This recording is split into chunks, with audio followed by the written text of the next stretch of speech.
Let's start with some definitions. If we're looking for a functional group, we are looking at an atom or a group of atoms that form the center of chemical activity for that molecule. So that's our official definition, and it's there.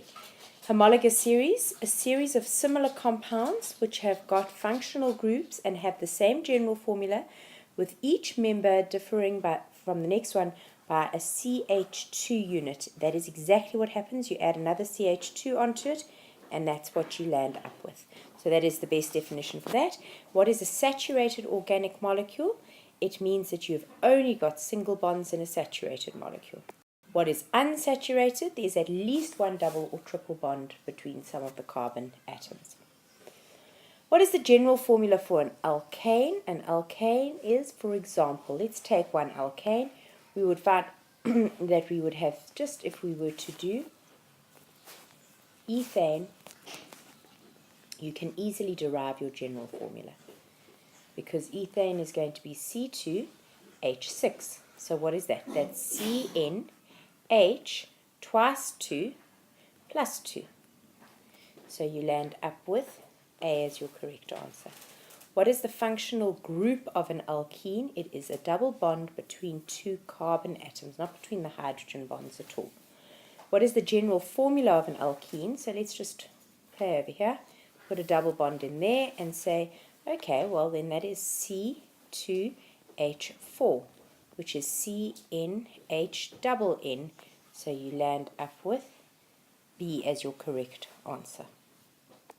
What is the functional group of an alkyne? That is your triple bond between two of the carbon atoms. So C is your correct answer. And an alkyne, let's draw ourselves an alkyne. And we can say that's C2H2, which is CnH twice N, which would be 4, minus 2. So that turns out to be C. And then define an isomer. An isomer is a compound with the same molecular formula, but a different structural formula. Let's just look at this answer over here, where compounds containing the same atoms, same functional group, but differently arranged. They don't necessarily have to have the same functional group. It's really just about having the same molecular formula.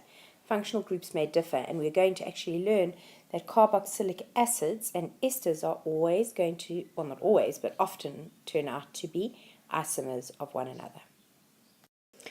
And here we've had these diagrams before, but now we can just check in on them again. Remember that over here we have a molecular formula.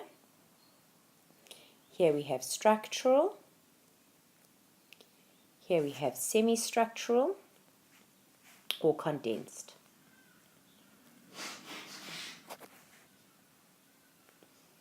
And remember, the one at C is called a ball and stick model, but it's not officially in the curriculum, so we're not going to worry about that. So which one's molecular? A. Which one is semi-structural? D. Which one is structural? B. Which of the following pairs are not isomers? So we're actually going to have to draw these out to make sure that we know what we're doing here. Methyl propane is going to be 1, 2, 3 with the methyl group hanging off.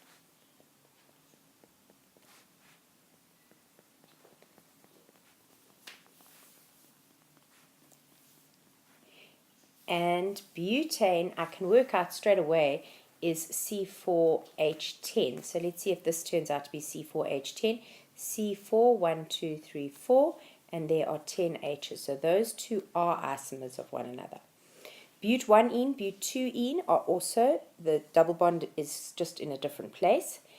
Hexene and 2-methyl pentane is very unlikely to be an isomer, because the functional group is completely different, and which means I'm going to land up with the ane having a general formula which adds extra hydrogen. So that's very, very unlikely.